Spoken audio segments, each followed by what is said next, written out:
ने सरकार को अल्टीमेटम दे दिया है। 24 घंटे के अंदर अंदर रेलवे ट्रैक जाम करने की भी चेतावनी दी गई है। साफ तौर पर कह दिया है सरकार हमें हल्के में न ले, मांगे नहीं मानी गई तो राजस्थान भर में सड़कें जाम होंगी। रेलवे ट्रैक को भी जाम किया जाएगा। सैनी समाज ने ट्रैक जाम करने की जगह फिलहाल चिन्हित नहीं की है, निर्धारित नहीं किया गया है, लेकिन साफ तौर पर 24 घंटे का वक्त दिया गया है सरकार को। सैनी समाज ने कहा है 24 घंटे के अंदर अंदर अगर उनकी मांगे नहीं मानी जाती हैं तो अब वो उग्र प्रदर्शन करेंगे और रेलवे ट्रैक को भी बाधित करेंगे। तो हाईवे पर लगातार 8वें दिन भी चक्का जाम किया गया है, जिसकी तस्वीर आप देख पा रहे हैं। प्रदर्शनकारी वहां पर बड़ी संख्या में जुटे हुए हैं। 12% आरक्षण की मांग सैनी समाज की ओर से की जा रही है और इसी को लेकर अब अल्टीमेटम दिया गया है सरकार को। राजमार्ग 21 को जाम करके बैठे हुए हैं और इस जाम के कारण आम जनजीवन को कड़ी परेशानी हो रही है। राष्ट्रीय राजमार्ग पर भी बड़ा नुकसान जो है वो देखने को मिल रहा है। सैनी समाज के लोग अपनी मांगों को लेकर के हाईवे को जाम कर प्रदर्शन कर रहे हैं, लेकिन इस दौरान देखा जा रहा है कि लोग यहाँ के आसपास के जो लोग हैं उनको घूम करके आना पड़ रहा है, उनको परेशानी हो रही है। करीब 10 किलोमीटर पहले जो है रूट को डाइवर्ट किया गया है। आप देखिए कि ये हाईवे जाम है, यानी कि आज सामने ठीक आंदोलनकारी मौजूद हैं। सड़क पर आपको पत्थर ही पत्थर नजर आएंगे। ये राष्ट्रीय राजमार्ग है जहां से हजारों की संख्या में वाहन जो है वो गुजरते थे। आगरा की तरफ से बीकानेर की तरफ जाते थे जयपुर होते हुए, और बीकानेर से जयपुर होते हुए आगरा की तरफ जाते थे। लेकिन अब इस राष्ट्रीय राजमार्ग के क्या हालात हैं वो आप देखिए। माइलस्टोन देखिए जो लोगों को दूरी बताता कि अब यहाँ से आप इतनी दूरी पर आ चुके हैं और आगे इतनी दूरी पर जो शहर है वो मौजूद है। लेकिन इस माइलस्टोन की स्थिति देखिए, बीच सड़क पर उखाड़ करके इसको डाल दिया गया है। जिन बैरिकेड से पुलिस नाकाबंदी करती थी उन बैरिकेड्स की हालात देखिए, लोहे के बैरिकेड्स हैं लेकिन फिर भी वो पूरी तरह तोड़ दिए गए हैं। ये रोड पर जो है पड़े हैं और ये पुलिस ने लगाए थे सुरक्षा व्यवस्था के लिहाज से। हाईवे पर जहां तक दीपक सहयोगी हमारे साथ जुड़ चुके हैं। दीपक, अब अल्टीमेटम दिया गया है सरकार को 24 घंटे के लिए, कुछ वक्त बीत भी चुका है, आगे की क्या रणनीति है सैनी समाज की ओर से? देखिए प्रियंका, सैनी समाज से जुड़े हुए आंदोलन में दो सबसे बड़े अपडेट हैं। पहला अपडेट यह है कि मुख्यमंत्री अशोक गहलोत से मिलने का जो समय है वो प्रतिनिधिमंडल को नहीं मिला है। अब प्रतिनिधिमंडल जो है वो मुख्यमंत्री अशोक गहलोत से मुलाकात नहीं करेगा। और इस मामले में दूसरा बड़ा अपडेट यह है कि जो मृतक मोहन सिंह ने आंदोलन स्थल के पास में आत्महत्या की थी, अब परिवारजन सब लेने के लिए राजी हो गए हैं। प्रशासन के साथ उनकी जो सहमति है वो बन गई है और परिवारजन जो है वो भरतपुर के लिए रवाना हो गए हैं। कुछ देर बाद जो मृतक मोहन सिंह है उसका पोस्टमार्टम कराया जाएगा और सब जो है वो प्रशासन द्वारा परिवारजनों को सौंप दिया जाएगा। उसके बाद अंतिम संस्कार की जो प्रक्रिया है वो की जाएगी। ये सबसे बड़े दो अपडेट इस पूरे मामले में है। जिन मांगों को लेकर के लगातार ये आंदोलन को मोड़ा जा रहा था, तूल दिया जा रहा था, वो कहीं ना कहीं अब ठंडा पड़ने वाला है, क्योंकि परिवारजनों खुद राजी हुए हैं, प्रशासन के साथ सहमत होकर के। क्योंकि लंबे वक्त से वार्ता की जा रही थी, शव लेने के लिए समझाइश भी की जा रही थी, बात कैसे बनी? कई सारी मांगी थी, क्या सभी पर सहमति बन गई है? देखिए, जो मांगे मांगी जा रही थी उन पर एक भी मांग पर सहमति नहीं बनी है। परिवारजन खुद राजी हो करके प्रशासन से उन्होंने बात की, क्योंकि लंबा वक्त हो चुका है, 4 दिन हो गए, डेड बॉडी मोर्चरी में रखी हुई थी। परिवारजनों का बिलख बिलख करके बुरा हाल था और अब परिवारजनों ने खुद प्रशासन से कहा है कि हमारी कोई मांग नहीं है, हमें डेड बॉडी जो है वो पोस्टमार्टम करा करके दे दी जाए। अब डेड बॉडी को कुछ देर बाद जो ठीक है दीपक, क्योंकि अब इस आत्महत्या को बड़ा मुद्दा बनाया जा रहा था, लेकिन अब परिवार वाले शव लेने को भी तैयार हो गए। ऐसे में अब देखना है कि प्रदर्शन को लेकर आगे प्रदर्शनकारियों का क्या कुछ रुख रहता है। आप नजर बना रखिएगा। दीपक, बहुत शुक्रिया आपका इन तमाम जानकारियों के लिए। और सीधे आपको चूरू लिए चलते हैं। मुख्यमंत्री अशोक गहलोत इस वक्त चूरू पहुंचे हुए हैं। सीधी तस्वीरें आपको दिखा रहे हैं। मुख्यमंत्री अशोक गहलोत का चूरू का दौरा है। महंगाई राहत कैंप का अवलोकन करने के लिए मुख्यमंत्री यहां पर पहुंचे हुए हैं। मैं गहलोत साहब को बता रहा था, मुख्यमंत्री जी को, कि ये भीड़ नहीं है। मेरे 180 गांव हैं, मेरे विधानसभा क्षेत्र में 180 गांव में हर गांव से गाड़ी आई है, चाहे वो 100 किलोमीटर दूर है, चाहे वो 80 किलोमीटर दूर है। सब लोग जो है यहां पर, हर पूरे विधानसभा क्षेत्र के लोग यहां उपस्थित हैं। और खबरों में आगे बढ़ेंगे। उदयपुर से खबर है, जहां पर मांडवा में पुलिस और अपराधियों में मुठभेड़ हुई। मामले में 100 से ज्यादा जवानों ने पूरी रात दबिश दी। आसपास के जंगलों में सर्च अभियान भी चलाया गया। गांव में इस वक्त सन्नाटा पसरा हुआ है। झाडोल, कोटड़ा और उदयपुर की पुलिस लाइन और सिरोही जिले से जाब्ता इस वक्त तैनात है। सिरोही जिले के डीएसपी भी इस वक्त मौके पर ही तैनात हैं। फॉरेंसिक टीम भी घटनास्थल पर पहुंची है।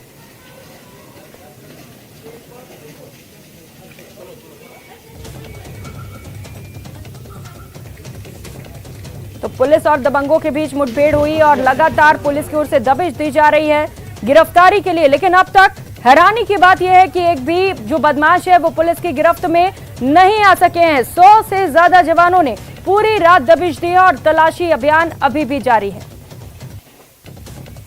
खबर जयपुर से है, जहां पर सफाई कर्मियों की हड़ताल लगातार जारी है। फिर भी राज्य सरकार से वार्ता का बुलावा आया है। सीएस उषा शर्मा की बैठक के बाद वार्ता के लिए न्योता भेजा गया है। शाम 6 बजे सचिवालय में मांगों को लेकर वार्ता की जाएगी। एलएसजी सेक्रेटरी जोगाराम, डीएलवी हृदय शर्मा ये वार्ता करेंगे। संयुक्त वाल्मीकि और सफाई श्रमिक संघ के साथ वार्ता होगी। सफाई कर्मी भर्ती में वाल्मीकि समाज को प्राथमिकता देने की मांग कर रहे हैं। सुबह सीएस उषा शर्मा ने इस मामले को लेकर बैठक ली। 4 दिन से शहर में कचरे को लेकर हालात बिगड़े हुए हैं, जिसे लेकर लोग भी खासे परेशान हैं। अभी शहर जयपुर इन दिनों कचरा शहर बना हुआ है, जिसका कारण है यहाँ वाल्मीकि समाज के सफाई कर्मचारियों की हड़ताल। और ये जो हड़ताल है वो लगातार चौथे दिन भी जारी है और इसका असर शहर की सड़कों पर साफ तौर पर नजर आने लगा है। जगह जगह कचरा फैला हुआ है और अब गंदगी इस कदर फैली हुई है कि दुर्गंध के मारे लोगों का जीना मुहाल हो गया है। यहाँ शहरवासी खड़े हैं जिनसे बात करने की कोशिश है। सर, अभी इस समय में जयपुर के किस तरह के हालात आप देख रहे हैं? सफाई कर्मचारियों की हड़ताल हुई है, किस तरह का असर देख रहे हैं अभी? सर, मैं ये देख रहा हूँ कि रोडों पे और कई जगहों पे डंपिंग गाड़ियाँ नहीं आ रही है। जो रोज़ कचरा लेने वाली गाड़ियाँ वो भी नहीं आ रही है। सफाई कर्मी रोडों पे सफाई नहीं कर रहे हैं, इसलिए काफ़ी गंदगी फैली हुई है। सफाई नहीं हो रही है अभी। वार्ड में बीच में भी ही कचरा डिब्बा बना देते हैं लोग। जब अगर ऊपर नहीं आएगा टाइम से टाइम, अगर वो सर्विस नहीं होगी तो ये मुश्किल हो रहा है। क्योंकि नगर निगम के कर्मचारियों की अपनी मांग होती है, वो हड़ताल पर चले जाते हैं। गवर्नमेंट उनको राहत देने के लिए तैयार है, लेकिन वो बातचीत से ही जब बातचीत जल्दी होगी जितने सफाई काम शुरू होगा। देखिए, पिछले 4 दिन से जिस तरीके से जब ये सफाई कर्मचारी हड़ताल पर गए हैं तो स्वाभाविक रूप से वार्ड में गंदगी तो फैली है। क्योंकि जो उधर पाली के एनएच नेतरा के पास ट्रैक्टर और ट्रेलर में भीषण भिड़ंत हो गई। हादसे में 4 लोगों की मौत हो गई। वहीं कई लोग घायल बताए जा रहे हैं। घायलों का अस्पताल में इलाज जारी है। दरअसल तेज रफ्तार ट्रेलर ने आगे चल रहे ट्रैक्टर को टक्कर मार दी। टक्कर इतनी तेज थी कि ट्रैक्टर में बैठे लोग उछलकर सड़क पर जा गिरे और चारों ट्रेलर के पीछे हिस्से के नीचे दब गए और उनकी मौत हो गई। चारों लिफ्ट लेकर ट्रैक्टर में बैठे थे।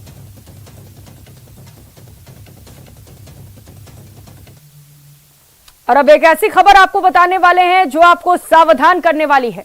इंटरनेट पर आप जीवन साथी तलाश रहे हैं तो आपको चौकन्ना रहने की जरूरत है, क्योंकि जयपुर एसओजी ने एक ऐसे ठग को धर दबोचा है जिसने खुद को विदेश में डॉक्टर बताकर पहले तो एक मैरिज साइट पर शादी का ऑफर दिया, भारत आकर बड़ा अस्पताल खोलने का भरोसा दिलाया और फिर तकरीबन 6,43,000 रुपए हड़प लिए। एसओजी ने नाइजीरियन ओबी एलेक्स सैमुअल और उसकी गर्लफ्रेंड नागालैंड निवासी हीनो तोली को नई दिल्ली से गिरफ्तार कर लिया है। एसओजी का कहना है कि ये ठग बेहद शातिर है और अब तक 99 फोन और सिम कार्ड बदल चुके हैं। अभी फिलहाल आरोपियों से पूछताछ जारी है और उम्मीद है कि इस मामले में और भी कई बड़े खुलासे हो सकते हैं।